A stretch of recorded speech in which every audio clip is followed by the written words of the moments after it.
नमस्कार दोस्तों, मैं कृष्ण कुमार स्वामी एक बार फिर हाजिर हूँ आपकी सेवा में एक नए वीडियो के साथ। आज हम पढ़ेंगे संधि। दोस्तों, संधि दो या दो से अधिक ध्वनियों के मिलने पर उत्पन्न विकार होता है। जब दो ध्वनियाँ जो स्वर होते हैं वो आपस में मिलते हैं तो उसकी वजह से एक विकार उत्पन्न होता है, उसमें विकृति आ जाती है जिससे एक नए स्वर का निर्माण होता है। इस घटना को संधि कहते हैं। जैसे विद्या धन आलय बराबर विद्यालय। यहाँ पर विद्या में आ की ध्वनि है और आलय में भी आ की ध्वनि है, तो दोनों आ मिलकर के विद्यालय में आ के निर्माण कर रहे हैं। देव प्लस इंद्र में देव में ए है, वे में ए की ध्वनि आ रही है और इंद्र में ई की ध्वनि है। दोनों ध्वनियाँ ए और ई मिलकर के ए बन गया और देवेंद्र हो गया। ऐसे महा और आत्मा मिलकर के महात्मा हो गया। इस तरीके से जब दो वर्ण मिलते हैं, दो ध्वनियाँ मिलती हैं तो उसमें एक विकार उत्पन्न होता है और उस विकार उत्पन्न होने से एक नए वर्ण का निर्माण हो जाता है, नई ध्वनि का निर्माण होता है, यानी कि उसमें विकार उत्पन्न हो जाता है। इसको हम संधि कहते हैं। संधि में दो वर्ण परस्पर मिलते हैं और एक नए वर्ण का निर्माण करते हैं और इन वर्णों के मेल के आधार पर कि वर्ण कौन से मिल रहे हैं, संधि तीन प्रकार की होती है। स्वर संधि, व्यंजन संधि और विसर्ग संधि। तीन प्रकार की संधियां, स्वर संधि, व्यंजन संधि और विसर्ग संधि। किसके आधार पर? वर्णों के मिलने के आधार पर, किस प्रकार के वर्ण आपस में मिल रहे हैं। तो हम पहले पढ़ते हैं स्वर संधि। जब दो स्वरों के मिलने पर, जब दो स्वर आपस में मिलते हैं और उनके मिलने से अगर उनमें विकार उत्पन्न होता है तो इसको स्वर संधि कहते हैं। जब दो स्वर आपस में मिलते हैं उसमें विकार उत्पन्न होता है, एक नए स्वर का निर्माण होता है, इसको स्वर संधि कहते हैं।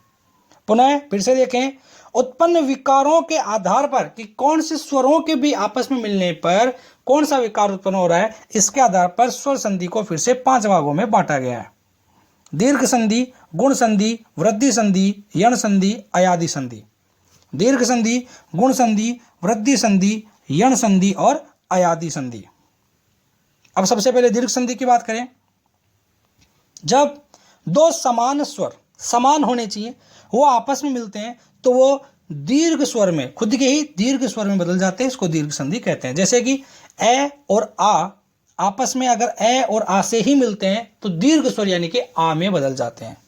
इस तरीके से ई और ई, चाहे छोटी ई हो चाहे बड़ी ई हो, उसके बाद में समान स्वरी यानी कि छोटी ई या बड़ी ई आ जाती है तो बड़ी ई में बदल जाता है।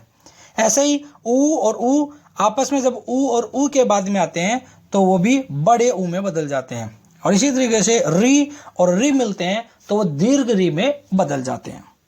तो आपको याद रखना है, जब दो समान स्वर आपस में मिलते हैं तो वो खुद के दीर्घ स्वर में परिवर्तित हो जाते हैं। जैसे कुछ उदाहरण देखते हैं। परम प्लस अर्थ। परम में ए की ध्वनि है और अर्थ में पहला अक्षर ए है तो ए और ए मिलकर के आ बन जाएगा और यहाँ पे बनेगा परमार्थ। जठर अग्नि। जठर में र में ए की ध्वनि है और अग्नि में ए है तो ए और ए मिलकर के आ तो जठराग्नि। राम अवतार तो ए और ए, राम में मैं के अंदर ए की ध्वनि है और आगे ए आ रहा है तो ए और ए मिलकर के आ बनेगा रामावतार। सह अनुभूति। सह है के अंदर ए की ध्वनि आ रही है। सह, हम अगर किसी अंतिम वर्ण को लंबा खींचते हैं तो उसमें जो मात्रा निकल के आती है, जो ध्वनि निकल के आती है, वो वहां पर स्वर माना जाएगा। तो सह में ए स्वर है और अनुभूति में ए है, दोनों मिलकर के सहानुभूति। ऐसे ही धर्म में ए है और आगे आत्मा में आ है तो ए और आ वो धर्मात्मा। ऐसे परीक्षा में आ गया और उसके बाद में अर्थी में ए, तो धर्मात्मा में तो ए प्लस आ था, यहां पर आ प्लस ए है और ये भी बनेगा आ, परीक्षार्थी। ऐसे कुछ और उदाहरण देखें। रवि प्लस इंद्र। रवि में छोटे ई की मात्रा, आगे भी छोटा ई, तो दोनों छोटे ई मिलकर के बड़ी ई में बदल जाएगा और रवि में बड़ी ई की मात्रा लगेगी रविंद्र। लक्ष्मी इच्छा, तो बड़ी ई, लक्ष्मी में बड़ी ई प्लस इच्छा में छोटी ई, दोनों मिलकर के बड़ी ई में बदलेगा लक्ष्मी इच्छा।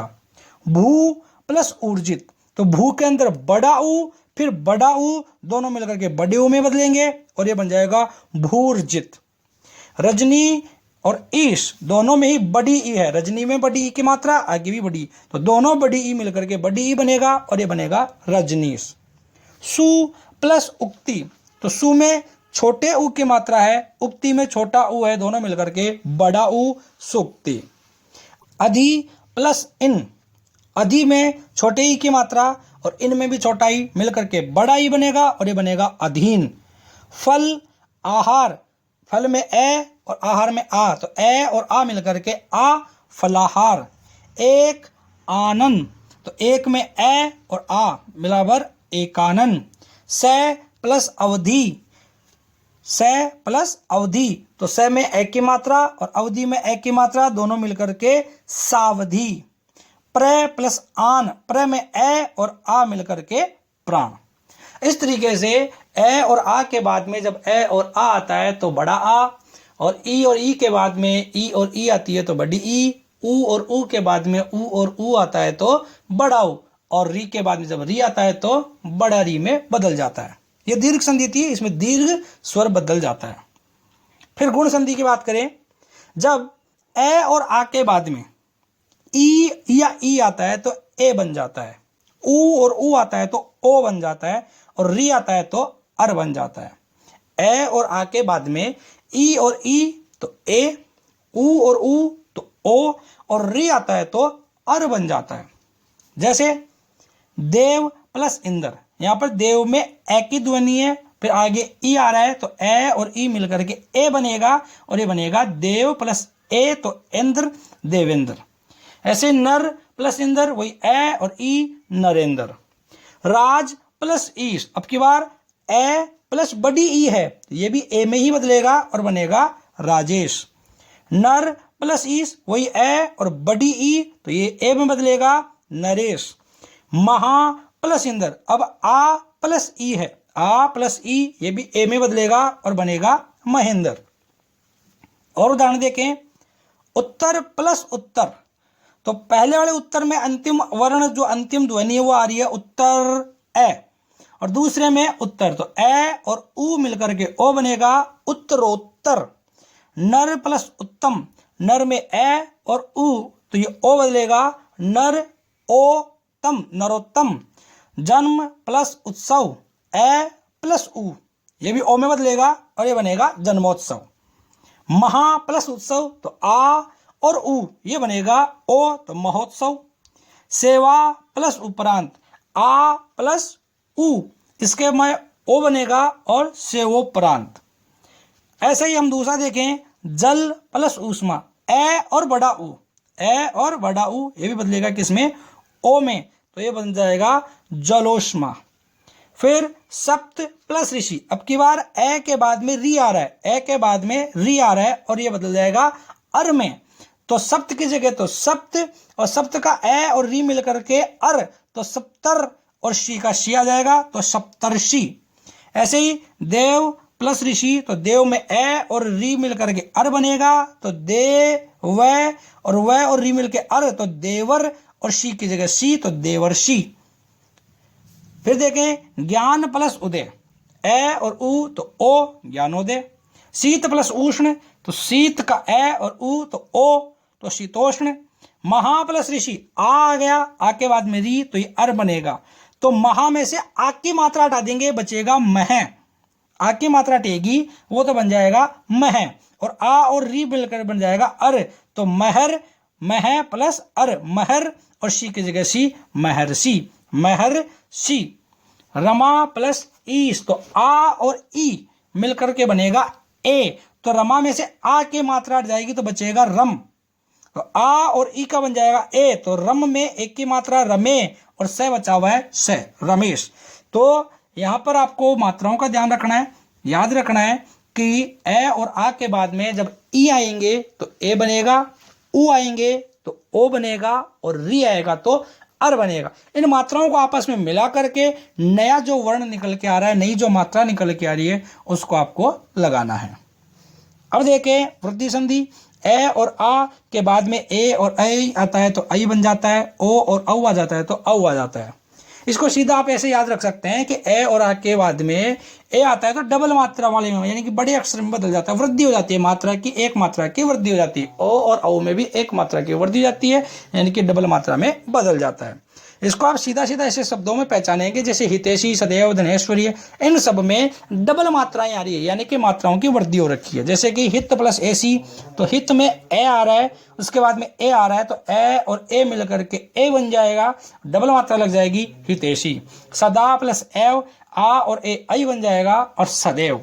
धन प्लस ऐश्वर्य, धन ऐश्वर्य, मात्रा की वृद्धि होती जाएगी। जल प्लस औद, तो औद में यहाँ पर सिंगल मात्रा है, लेकिन अब ये औ में बदल जाएगा, डबल मात्रा हो जाएगी और ये बन जाएगा जलौद। वन औषध, वन औषध। महा औषधि, महौषधि। स्व ऐच्छिक, स्वैच्छिक। वसुधा एव, वसुधैव। एक प्लस एक, एक एक, एक प्लस एक, एक एक, डबल मात्रा हो जाएगी। तो वृद्धि संधि में आपको सीधा सा याद रखना है, ए और आ के बाद में ए और आ जाता है तो ए बन जाता है, ओ और औ आ जाता है तो औ बन जाता है, और जो शब्द मिलेगा उसमें डबल मात्राएं मिलेंगी, डबल मात्राएं यानी यहाँ पर वृद्धि हो रखी है, तो ये वृद्धि संधि होगा। इस तरीके से आपने अब तक देखा कि जब ए और आ के बाद में ए और आ आता है, ए और आ के बाद में ए और आ आता है तो वो आ में बदल जाता है और ये दीर्घ संधि है। फिर ई और ई आता है तो ए, ऊ का ओ और री का अर, ये गुण संधि है, और ए आई का आई, ओ औ का औ हो जाता है, ये वृद्धि संधि होती है। अब बात करें यण संधि की, तो ई और ई के बाद में अगर कोई अन्य स्वर आ जाए असमान स्वर तो य में, ऊ और ऊ के बाद में अन्य आ जाए तो व में, री के बाद में आ जाए तो र में बदल जाता है। ई और ई के बाद, ई और ई के बाद में कोई असमान स्वर तो यह, ऊ के बाद में आ जाएगा तो वह और री का र बन जाता है। जैसे अति प्लस अधिक, अति में ई आ रहा है, ई के बाद में ए आ रहा है, दोनों अलग अलग वर्ण हैं, तो अति में से ई की मात्रा हट जाएगी तो ये बचेगा अत, और ई और ए का मिल जाएगा यह, तो अत्य, और धिक है तो अत्याधिक। ऐसे ही परि प्लस आवरण, परि में से ई की मात्रा हट जाएगी और आ के साथ मिलकर के यह में बदल जाएगा और यह बन जाएगा पर्यावरण। वी प्लस आकरण, वह में से ई की मात्रा हट जाएगी, ई आ के साथ मिलकर के यह बन जाएगा, तो वह आधा बचेगा, यह पूरा आ जाएगा और आगे आकरण में आ की जो मात्रा है वो लगेगी, तो व्या और आगे करण। सु प्लस आगत, स में से उ की मात्रा हट जाएगी तो स हलंत बचेगा, उ आ के साथ मिलकर के वह में बदलेगा, उ का क्या बन जाएगा, वह बनेगा, तो ये वाय, और आगे आगत में आ की मात्रा लगेगी तो ये स्वागत। इस तरीके से और देखें, पितृ प्लस आदेश, री आ गया तो री का बनेगा, री आ गया री का बनेगा र, तो ये पित्त और री हट जाएगा और आ के साथ मिलकर के र बनेगा, तो पित्रा और देश, पित्रादेश। धातु और इक, ऊ और ई, ऊ और ई, ऊ के बाद में आ गया इसलिए वह बनेगा और ये बन जाएगा धात्विक। वी प्लस ऊ है, ई के बाद में अन्य स्वर आ रहा है तो ये बनेगा यह और ये बनेगा व्यू है। प्रति प्लस एक, यहां पर ई के बाद में अन्य स्वर आ रहा है, ए आ रहा है तो ई का बनेगा यह, तो ये बनेगा प्रत्येक। सु प्लस अच, तो सु में ऊ के बाद में ए, तो ऊ का बन जाता है वह, तो ये बनेगा सु का से, ऊ की मात्रा टेगी तो आधा से, ऊ का ए के साथ मिलकर के वह, तो वह, और छ तो स्वच्छ। प्रति प्लस आसी बराबर प्रत्याशी। वी प्लस अस्त, तो ई और ए मिलकर के यह बनेगा तो व्यस्त। मातृ प्लस आनंद, तो री के बाद में अन्य स्वर आएगा तो रे में बदलेगा और ये बनेगा मात्रानंद। वधु प्लस आगमन, तो ये ऊ हट जाएगा तो वह ध आधा बचेगा हलंत में, और ऊ और आ का बन जाएगा वह, तो वध्वे प्लस आ की मात्रा वध्वागमन। नी प्लस ऊन, ई के बाद में अन्य स्वर आ रहा है तो ये यह में बदलेगा और न के पर कोई मात्रा नहीं बचेगी, हलंत बनेगा, तो यह, तो न और ऊ की मात्रा बड़े ऊ की मात्रा न्यून। इसी तरीके से अयादि संधि बात करें तो ए के बाद में अगर अन्य स्वर आता है तो अय, आई के बाद में आता है तो आय, ओ के बाद में आता है तो औ, और औ के बाद में आता है तो आव। अय आय, औ आव, ए आई का अय आय, ओ औ का औ आव, ये अयादि संधि होती है। जैसे न प्लस अन, ए के बाद में ए आ रहा है तो ये अय, तो न हलंत में, और अय तो नय, और न का न नयन। नई प्लस अक, अब यहाँ पर आई आ गया तो ये आय में बदलेगा और ये नाय प्लस क तो नायक। पो यानी ओ प्लस अन, तो ये औ में बदलेगा और ये पौ न पवन, और पौ प्लस अन ये आव में बदलेगा और ये बनेगा पावन। इसी तरीके से दूसरे शब्द देखें, भो प्लस अन, भवन, ओ और ए का यहाँ पर ओ आ रहा है तो औ, तो भवन, लेकिन भव कर दिया जाएगा तो आओ बन जाएगा, तो भाव प्लस ई बन करके भावी। नौ प्लस इक, तो ये नाव में बदलेगा, पर इक लग जाएगा तो नाविक। नई, आई का बनेगा आय, तो ये बनेगा नाय, प्लस इका नायिका।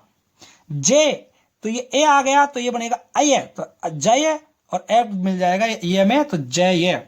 भो इष्य, ओ के बाद में अन्य स्वर आ रहा है, ओ के बाद में तो औ में बदलेगा तो भव, और इष्य का भविष्य। श्रो, ओ का बनेगा आव, तो श्राव, प्लस अन का अण, तो श्रावण। गई, आई का बनेगा आय, और आगे क्या है तो गायक। प्रभव, औ आ गया तो ये बनेगा आव में, औ का बनेगा आव, तो प्रभाव, और इत का प्रभावित। पो, ओ आ गया तो ये बनेगा औ, तो पव, और इत्र का बन जाएगा पवित्र। विनय, आई का बनेगा आय, और आगे अक, तो विनायक। इस तरीके से यह आपकी अयादी संधि है। याद रखना है, जब ए के बाद में कोई अन्य स्वर आता है तो अय, आई के स्वर बाद में आता है तो आय, ओ के बाद में औ, और औ के बाद में आओ। यह आपकी आज मैंने करवाई दीर्घ संधि। एक बार फिर से अगर आप रिवीजन करना चाहें तो मन में दोहराएं साथ साथ। ए और आ के बाद में ए और आ आता है तो आ, और ई के बाद में दूसरा ई और ई आ जाता है तो बड़ी ई। ऊ और ऊ के बाद में ऊ और ऊ आता है तो बड़ा ऊ, और री के बाद में री आ जाता है तो री। ये होता है दीर्घ संधि में। इसके बाद में ए और आ के बाद में ई आता है तो ए, ऊ आता है तो ओ, और री आता है तो अर। ये होता है गुण संधि में। और ए और आ के ही बाद में ए आई आता है तो ए, और ओ औ आता है तो औ। ये वृद्धि संधि, इसमें एक मात्रा की वृद्धि हो जाती है, इसको आप आसानी से पहचान सकते हैं। इसके बाद में यण में ई और ई के बाद में कोई अन्य स्वर, ई और ई नहीं होना चाहिए, कोई भी दूसरा स्वर हो तो वह ये में बदलेगा। ऊ और ऊ के बाद में कोई अन्य स्वर आता है तो वह में बदलेगा, और री के बाद में कोई अन्य स्वर आता है तो र में बदलेगा। इसी तरीके से अयादी संधि कि ए के बाद में कोई अन्य स्वर आता है तो अय, आई के बाद में कोई अन्य स्वर आता है तो आय, ओ के बाद में कोई अन्य स्वर आता है तो औ, और औ का आओ, अय आय औ आओ। इस तरीके से आपके स्वर संधि और स्वर संधि के पांचों भेद जिसमें मैंने आपको बता दिए, कुछ के एग्जाम्पल मैंने आपको करवाए हैं। अब इसके आप जितने अधिक एग्जाम्पल करेंगे, जितने अधिक उदाहरण निकालेंगे, उतनी ही आपको ये क्लियर हो जाएगी। तो आप इसमें अधिक से अधिक एग्जाम्पल निकालें। अब वीडियो थोड़ा बड़ा होने की वजह से मैं इसको यहीं समाप्त कर रहा हूँ। इसके बाद जो व्यंजन संधि है इसके लिए मैं एक नया वीडियो लेके आऊँगा, और आखिरकार जब तीनों संधियाँ हो जाएंगी तब एक वीडियो लेकर के आएंगे जिसमें हम अनेक उदाहरण करेंगे और उन उदाहरणों के आधार पर संधि को पहचानने का प्रयास करेंगे। तब तक के लिए धन्यवाद। जय हिंद।